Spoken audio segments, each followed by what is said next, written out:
Bapa di sorga, inilah pengakuan kami dari hati kami yang terdalam. Kami bersyukur oleh karena kemurahan-Mu, kebaikan-Mu. Kami masih ada Tuhan karena pemeliharaan penyertaan Tuhan. Kami bersyukur kami diselamatkan karena anugerah, rahmat, kasih karunia Tuhan.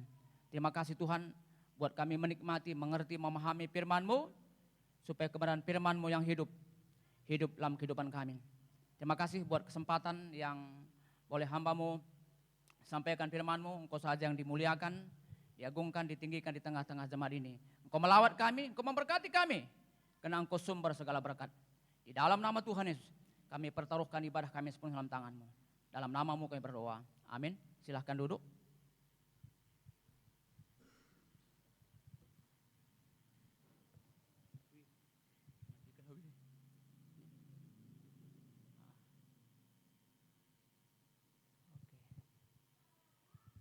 Salam. Memang beberapa hari ini hujan deras terus. Di kampung rumah kami juga ada sedikit banjirnya, naik air parit yang di belakang itu. Gara-gara ini agak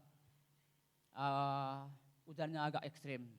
Ya, tapi kita juga bersyukur walaupun begitu Tuhan terus masih memelihara kita dalam situasi keadaan yang demikian. Tanam-tanaman di kampung kami banyak yang mati, yang petani-petani juga banyak yang gigit jari juga kena akibat tanam jagung, matilah semuanya hanyut. Udah banyak kerugian-kerugian yang dialami oleh petani-petani. Kita terus berdoa supaya pemeliharaan Tuhan, penyertaan Tuhan, berkat Tuhan menjadi bagian saudara dan menjadi bagian saya juga. Mari kita membaca bagian firman Tuhan hari ini sesuai dengan tema yang sudah saya jelaskan beberapa minggu yang kemarin. Tema kita berbicara tentang air mata Tuhan Yesus. Air mata Tuhan Yesus. Saudara-saudara, ada 3 hal yang perlu kita ketahui tentang air mata Tuhan Yesus. Kenapa Tuhan Yesus mengeluarkan air mata? Saat kita akan belajar firman Tuhan, kebenaran kapan Yesus mengeluarkan air mata. Saudara-saudara, ini penting sekali. Saya tidak alergi kalau orang itu menangis karena Tuhan, menangis karena kesalahannya, dosanya, dan dia mau sungguh-sungguh datang bertobat percaya kepada Tuhan Yesus. Saya tidak alergi kalau ada orang lain berdoa dia menangis, mungkin dia boleh menghayati tentang hidupnya, persekutuannya dengan Tuhan. Ada 3 kali Tuhan Yesus dalam Alkitab, Perjanjian Baru, Yesus menangis. Tidak ada hati selembut hati Tuhan Yesus. Tidak ada hati sejujur hati Tuhan Yesus. Tidak ada hati yang cepat iba seperti hati Tuhan Yesus. Alkitab berkata, melihat orang banyak itu tergeraklah hatinya oleh belas kasihan. Ini dikatakan dalam Markus pasal 3, pasal 9 ayat 36. Coba ditampilkan sedikit bahas Markus pasal 9 ayat 36. Oh, enggak bisa. Mari saya akan, tadi sudah dikatakan, Alkitab berkata, melihat orang banyak itu tergeraklah hatinya oleh belas kasihan. Kalau kita perhatikan, Perjanjian Baru berbicara tentang belas kasihan Tuhan. Kasih Tuhan, tindakan Tuhan karena kasihnya, belas kasihannya. Itu karena belas kasihannya. Yesus adalah Allah yang penuh dengan belas kasihan, yang sangat, ia tidak mau seorang pun mati binasa dan dalam penderitaan kekal di neraka. Karena kelas belas kasihannya, dia rela berkorban supaya setiap orang percaya diselamatkan dan mendapat hidup yang kekal. Karena belas kasihannya, karena kasihnya. Berulang-ulang kali kita melihat Tuhan bertindak dengan belas kasihannya. Ini yang pertama. Kenapa Tuhan mengeluarkan air mata? Saat ini kita akan belajar dari firman Tuhan. 3 kebenaran. Kenapa Yesus mengeluarkan air mata. Pertama, mari kita membaca Lukas pasal 19. Ini pertama. Lukas 19 ayat 37 sampai 41. Itu yang pertama. Yesus mengeluarkan air mata karena kedegilan hati manusia. Sudah dapat? Mari kita membacanya. Lukas pasal 19 ayat 37 sampai 41. Mari kita bersama-sama membacanya. 1, 2, 3 ya. Ketika dekat di Yerusalem, di tempat jalan menurun di Bukit Zaitun, mulailah semua murid-muridnya mengiring dia bergembira dan memuji Allah dengan suara nyaring. Oleh karena segala mujizat yang telah mereka lihat. Diberkatilah dia yang datang sebagai raja dalam nama Tuhan.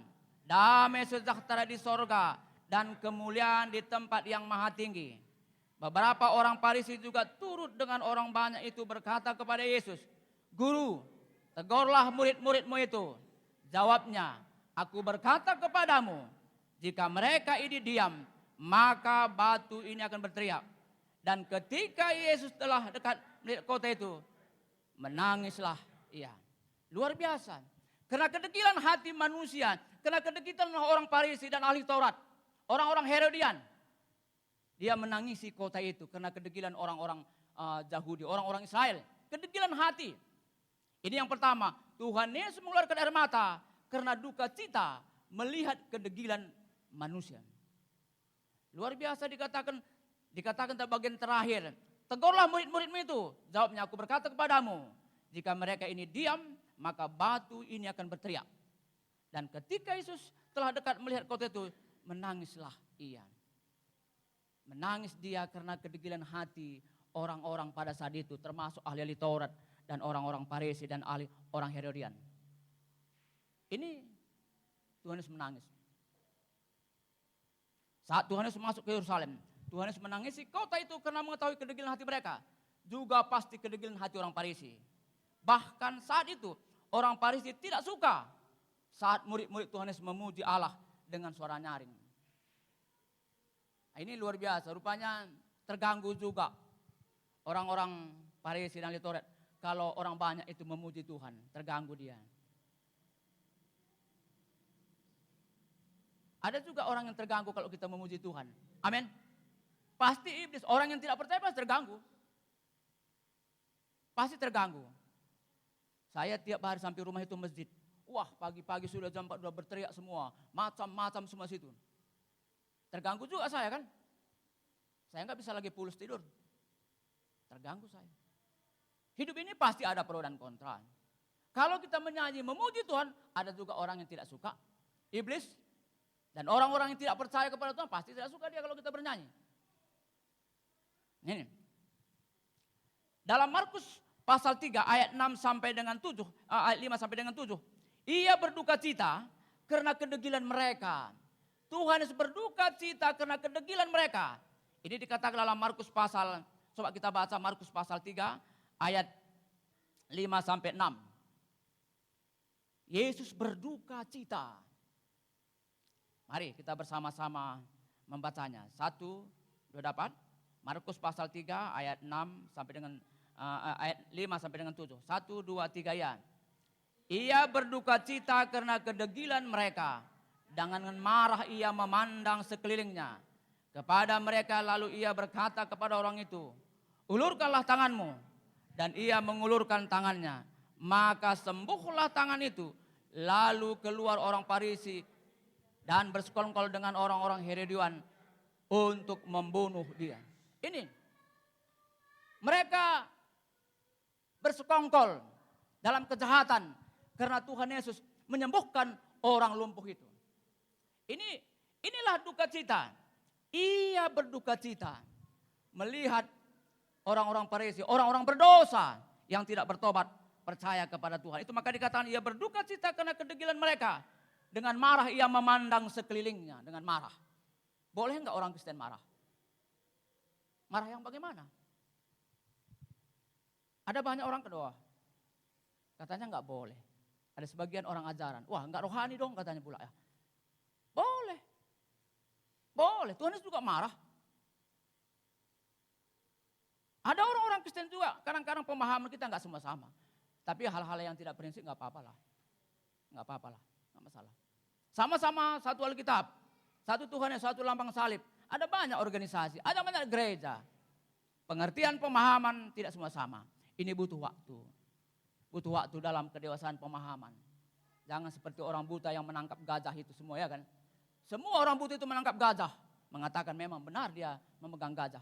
Tapi dia hanya menangkap gajah ekornya, pantatnya, kupingnya. tidak dia menangkap gajah dengan seutuhnya. Ini banyak Alkitab. Ada berbicara tentang syair, ada perumpamaan, ada alegoris, ada sejarah. Kalau kita membaca Mazmur dan Kidung Agung, itu kitab syair.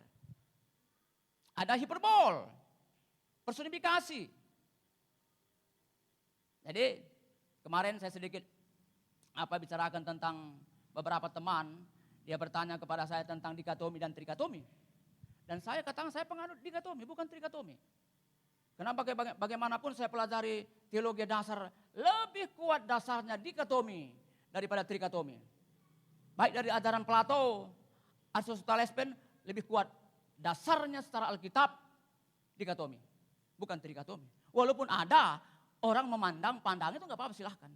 Tetapi bagi saya lebih kuat pandangan saya dikotomi, bukan trikotomi.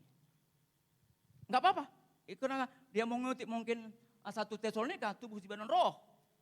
Mungkin ada beberapa Ibrani. Tetapi bagi saya lebih kuat pandangan saya dikotomi, bukan trikotomi. Ini penting, pemahaman kita tidak semua sama dalam hal tertentu. Tapi ada hal yang sama, yang prinsip kita tidak boleh langgar. Amin. Keselamatan, kehidupan yang kekal, pengampunan dosa, itu tidak boleh kita langgar. Hidup dalam pimpin roh itu tidak boleh kita langgar. Tetapi dalam hal yang tidak prinsip, enggak apa-apa lah itu. Tergantung pemahaman, tergantung bagaimana relasi hubungan Anda dengan Tuhan membaca Alkitab dengan baik. Saya juga terus belajar, saya tidak katakan bahwa saya ahli, enggak. Saya terus belajar, banyak juga saya merubah pola pikir saya, pemahaman saya dari konsep pemahaman. Kemarin kami dengan Pak Gembala, Pak Winta, kami bersama dengan ke tempatnya adik itu, Damayanti Segareh, Sarage. Kemarin minggu depan dia mungkin nanti dia di khotbah di sini. Kita bisa bicara mulai juga dia bahasa roh. Ya silakanlah pemahamannya dia kan begitu. Jadi memang pemahamannya begitu. Saya tidak alergi bahasa roh, tapi alergi kalau dibuat sesuai dengan konteks Kisah Para Rasul pasal 2 dan 1 Korintus pasal 4. Dalam konteks Kisah Para Rasul. Saya tidak alergi bahasa roh, tapi jangan buat pertanyaan kita, bagaimana dengan bahasa roh? Semua gereja semua sama bahasanya. Bahasa yang diulang-ulang. Dalam Kisah Para Rasul semua pendengar mengerti, memahami apa yang dibicarakan oleh para rasul. Aku lebih daripada kamu, kata Paulus. Tapi dalam pertemuan jemaat, aku lebih suka 2 atau 3 kata yang dapat membangun. Firman Tuhan sudah jelas, ada orang memutarbalikkan, bagi saya kurang pas. Alkitablah menjadi ukuran standar barometer kita, bukan pengalaman. Pengalaman itu belum tentu benar. Pengalaman saya dan pengalaman saudara tidak sama. Tapi Alkitab inilah menjadi standar ukuran. Bukan pengalaman saya. Pengalaman saya harus diuji berdasarkan Alkitab. Amin. Pengalaman saya harus diuji berdasarkan Alkitab. Bukan pengalaman saya lebih dominan, firman Tuhan lebih dominan. Ada orang membuat kesalahan lebih menceritakan pengalamannya daripada kebenaran firman Tuhan yang mutlak. Saya tidak alergi pengalaman itu harus diuji berdasarkan Alkitab. Nah, ini menjadi tolak ukur. Jadi baca Alkitab, hayati. Saya terus belajar juga. Bukan sembarangan saya menerima ajaran orang, enggak. Saya juga telah belajar, lihat juga referensi-referensi yang lain. Belajar. Supaya jangan sempat kita dikibuli orang lain, disedot orang lain. Nah ini poin pertama. Poin pertama tadi, Tuhan Yesus mengeluarkan mata karena duka cita melihat kedegilan hati manusia. Itu poin pertama. Poin pertama, kedegilan hati manusia, orang-orang Farisi dan orang-orang Herodian. Inilah kelembutan hati Tuhan Yesus. Tuhan Yesus mengeluarkan mata karena duka cita melihat kedegilan orang-orang pada saat itu. Luar biasa karena kedegilan, marah. Tuhan Yesus marah melihat sekelilingnya dan mengeluarkan tangannya kepada orang lumpuh itu. Ini juga langsung reaksi orang-orang yang tidak suka kepada pelayanan Tuhan Yesus. Pro dan kontra ada. Pro dan kontra ada. Mari kita baca juga Efesus pasal 4 ayat 17 sampai dengan 18. Efesus pasal 4 ayat 17 sampai dengan 18. Saya akan bacakan kalau belum dapat. Sebab itu kukatakan dan kutegaskan lagi kepadamu dalam Tuhan. Jangan lagi hidup sama seperti orang yang tidak mengenal Allah, dengan pikiran yang sia-sia dan pengertian yang gelap, jauh dari hidup persekutuan dengan Allah, karena kebodohan yang ada dalam mereka dan karena kedegilan hati mereka. Paulus juga menjelaskan tentang kedegilan hati mereka pada jemaat Efesus. Surat ini ditulis kepada orang percaya. Kadang-kadang mengingatkan, walaupun sudah percaya, kadang-kadang hati mereka tetap degil. Itu maka sebab itu kukatakan dan kutegaskan ini kepadamu dalam Tuhan. Jangan lagi sama seperti orang yang tidak mengenal Allah. Surat ini ditulis kepada orang percaya. Mengingatkan kembali supaya kamu jangan sama dengan orang yang tidak mengenal Allah. Ada juga orang mengatakan sudah mengenal Allah. Udah bertobat, udah lahir baru. Tapi hatinya tetap degil. Tidak meladani pikiran yang sia-sia dan pengertian yang gelap. Jauh dari hidup persekutuan dengan Allah. Karena kebodohan yang ada dalam mereka. Dan karena kedegilan hati mereka. Kata kedegilan hati mereka. Diingatkan kembali oleh Tuhan Yesus. Oleh Paulus kepada jemaat di Efesus. Kita harus menjauhkan diri dari kedegilan hati. Karena orang yang dipenuhi dengan kedegilan hati. Sesungguhnya orang itu belum dilahirkan kembali. Jangan-jangan dia belum lahir kembali. Jangan-jangan dia belum bertobat. Kemarin ada juga teman, enak juga dia menyampaikan firman Tuhan praktis dan bagus juga. Katanya enggak semua di gereja ini ikan. Ada juga nanti ular ini katanya. Harapan kita semua ikan lah katanya. Enggak semua. Harapan kita ikan semua, gandum semua. Jangan ada yang lalang, jangan ada serigala. Kenapa bagaimana kita kata, ini sikap hati. Kalau orang itu bertemu secara pribadi dengan sungguh-sungguh mengimani bahwa ia sudah Tuhan untuk sematnya, pasti ada perubahan hidupnya. Walaupun memang pertobatan orang percaya itu pertobatan secara terus menerus. Nah, ini terus diubah, diperbaharui hati dan pikiran kita. Inilah yang pertama. Yang kedua Tuhan Yesus mengeluarkan air mata karena berampati. Turut merasakan kesedihan yang dirasakan oleh orang lain. Ini yang kedua. Yang kedua, Tuhan Yesus mengeluarkan air mata karena berempati. Turut merasakan kesedihan yang dirasakan oleh orang lain. Mari kita membaca Yohanes pasal 11. Ayat 32 sampai dengan 36. Yohanes pasal 11 ayat 32 sampai dengan 36.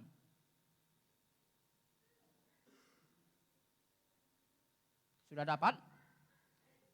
Kita membacanya 1, 2, 3.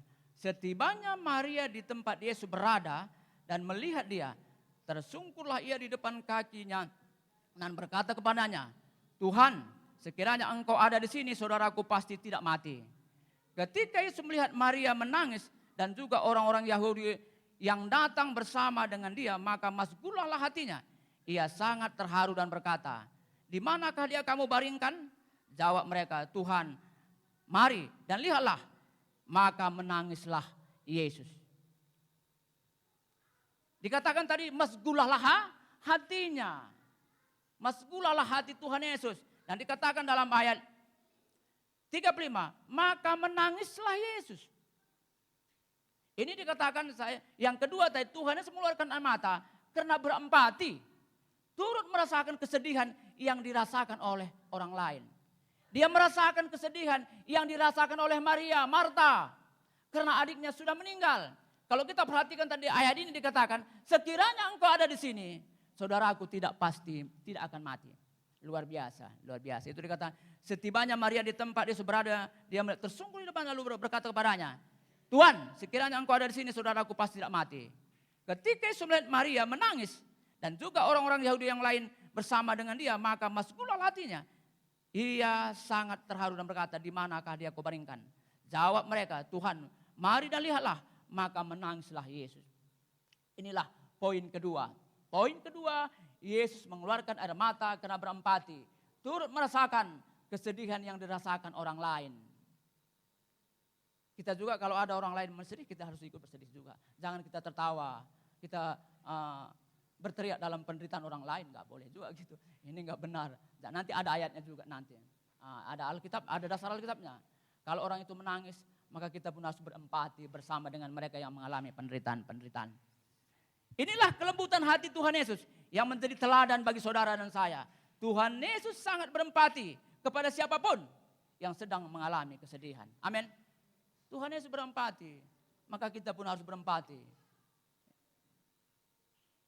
Kita kemarin juga berempati melihat Pak Siltonga dalam situasi keadaan yang demikian. Kita berempati. Kita harus merasakan apa yang dirasakan Pak Sili juga. Minimal kita harus mendoakan dia. Waktu sebelum mereka meninggal, kita terus mendoakan dia supaya dia tetap kuat. Karena memang dalam situasi yang kritis begitu, kalau enggak kuat imannya gawat juga. Saya katakan gawat. Harus hubungan kita dengan Tuhan. Ya, kalau dia sudah mantap dalam Tuhan, maka dalam penderitaan apapun, dia pasti tetap kuat menghadapi situasi itu. Kita tidak mendoakan datang penderitaan itu, tidak. Saya juga tidak mendoakan penderitaan itu datang. Tapi kalau Tuhan izinkan, ya kuatkan saya. Kalau enggak, panggil saja. Supaya jangan sempat lama-lama menderita pula, repot juga kan. Ya, ini yang kedua. Inilah kelembutan hati Tuhan Yesus. Menjadi teladan bagi kita. Yesus sangat berempati kepada siapapun yang sedang mengalami. Dalam Matius pasal 9 ayat 36 dikatakan begini. Melihat orang banyak itu, tergeraklah hati Yesus oleh belas kasihan kepada mereka. Karena mereka lelah dan terlantar seperti domba yang tidak bergembala. Ini dikatakan dalam Matius pasal 9 ayat 36. Melihat orang banyak itu, tergeraklah hatinya oleh belas kasihan. Oleh belas kasihan. Kepada mereka, karena mereka lelah, terlantar seperti domba yang tidak bergembala. Inilah kasih Tuhan Yesus yang penuh dengan belas kasihan, yang besar dan berempati. Tuhan Yesus hatinya tergerak oleh belas kasihan kepada siapapun yang mengalami kelelahan dan terlantar seperti domba yang tidak bergembala. Itu maka berulang kali dikatakan kepada Tuhan Yesus mengatakan kepada Petrus, gembalakanlah domba-domba aku. Petrus, apakah engkau mengasihi aku? Gembalakanlah domba-domba aku. Ini berbicara tentang belas kasihan. Ini berbicara tentang tindakan seorang gembala. Tindakan seorang gembala. Seperti yang dikatakan Tuhan, gembala domba. Kasih itu. Itu yang menjadi peran utama dalam kehidupan sebagai hamba Tuhan, sebagai gembala. Itu tadi poin yang kedua. Poin yang kedua, Tuhan Yesus mengeluarkan air mata karena berempati. Turut merasakan kesedihan yang dirasakan oleh orang lain. Karena siapapun kita, latar belakang bagaimanapun kita, mungkin kita sedang menghadapi masalah, menghadapi persoalan berat, tekanan hidup yang berat, datanglah kepada Tuhan. Ada banyak kan orang sudah mencari jalan keluar, jalan pintas. Kalau dia melihat tekanan-tekanan, mainlah jurus-jurus yang lain. Nah, masalah menghadapi, datanglah kepada Tuhan Yesus. Karena Tuhan Yesus penuh dengan belas kasihan, rindu menolong saudara dan saya yang sedang kelelahan, terlantar seperti domba yang tidak bergembala. Apapun problem, bermasalah, datanglah kepada Tuhan. Kemarin Mama Kesa ngeluh juga kena masalah dagang. Wah, sepi juga sekarang ini. Bapak Kesa kata, ya kita doakan sajalah. Sepi berkurang semua katanya. Ya kita doakanlah supaya Tuhan campur tangan dengan karya Tuhan sendiri. Memang kita terbatas. Dari segi apapun kita terbatas. Tapi kan kita punya Tuhan yang tidak terbatas. Inilah iman. Kita bergantung. Bahwa Tuhan pasti campur tangan dalam kehidupan yang sungguh-sungguh bergantung kepada Tuhan. Ini yang kedua tadi. Yang ketiga, Tuhan Yesus mengeluarkan air mata karena permohonannya yang sungguh-sungguh dalam doa bagi saudara dan bagi saya. Ini yang ketiga. Tuhan Yesus mengeluarkan air mata karena permohonan yang sungguh-sungguh dalam doa bagi saudara dan saya. Mari kita membaca Ibrani pasal 5 ayat 7. Karena ini poin ketiga. Ibrani pasal 5 ayat 7. Ibrani pasal 5 ayat 7. Karena ini satu ayat kita bersama-sama membaca. Ibrani pasal 5 ayat 7. 1, 2, 3 ya. Dalam hidupnya sebagai manusia, ia telah mempersembahkan doa dan permohonan dengan ratap tangis dan keluhan kepada Dia yang sanggup menyelamatkannya dari maut, dan karena kesalehannya ia telah didengarkan. Pada masa Yesus di dunia ini, dia berdoa dengan mengeluarkan air mata. Ini berbicara tentang kemanusiaannya. Dalam hidupnya sebagai manusia. Saya tidak berbicara tentang kealahannya, tapi sebagai manusia. Dalam hidupnya sebagai manusia, ia telah mempersembahkan doa dan permohonan dengan ratap tangis dan keluhan kepada Dia yang sanggup menyelamatkannya dari maut, dan karena kesalehannya ia telah didengar. Inilah poin ketiga tadi. Tuhan Yesus mengeluarkan mata karena permohonan yang sungguh-sungguh dalam doa bagi saudara dan bagi saya. Ini poin ketiga. Tuhan Yesus telah mempersembahkan doa dan permohonan dengan ratap tangis dan keluhan kepada Allah Bapa saat dia harus menanggung penderitaan maut. Ini kalau kita perhatikan pada saat di Taman Getsemani, dia bergumul dalam menghadapi penderitaan maut untuk menuju salib itu, enggak gampang. Alkitab mengatakan peluhnya pun seperti tetes-tetes darah, seperti darah. Ini luar biasa. Tuhan Yesus mempersembahkan doa dan permohonan ratap tangis dan keluhannya kepada Allah Bapa. Dia harus menanggung penderitaan maut saat dia harus menanggung dosa-dosa manusia. Inilah kasih Tuhan Yesus yang luar biasa bagi kita. Dia rela mengeluarkan air mata saat berdoa. Sungguh-sungguh untuk kita orang-orang yang berdosa. Ini poin ketiga. Pertama tadi, inilah 3 kebenaran kapan Tuhan Yesus mengeluarkan air mata. Inilah kebenaran kapan Tuhan Yesus mengeluarkan air mata. Pertama tadi ingat, Tuhan Yesus mengeluarkan air mata karena duka cita melihat kedegilan hati manusia. Itu pertama. Yang kedua, Tuhan Yesus mengeluarkan air mata karena berempati, turut merasakan kesedihan yang dirasakan orang lain. Ini kedua. Yang ketiga, Tuhan Yesus mengeluarkan air mata karena permohonannya yang sungguh-sungguh dalam doa bagi saudara dan saya. Ini yang ketiga. Tidak ada hati selembut hati Tuhan Yesus. Tidak ada hati sejujur hati Tuhan Yesus. Tidak ada hati yang cepat iba seperti hati Tuhan Yesus. Dia merasakan. Biarlah hati kita juga dipenuhi dengan hati seperti hati Tuhan Yesus. Yang menangis dengan orang menangis. Sehingga kita bisa dipakai menjadi saksinya. Yang dipenuhi dengan belas kasihan. Untuk membawa berita Injil keselamatan kepada orang banyak. Yang merindukan keselamatan dari Tuhan. Mari kita membaca Roma 12 ayat 15 sebagai penutup. Mari kita membaca Roma 12 ayat 15. Mari kita membaca. 1, 2, 3 ya.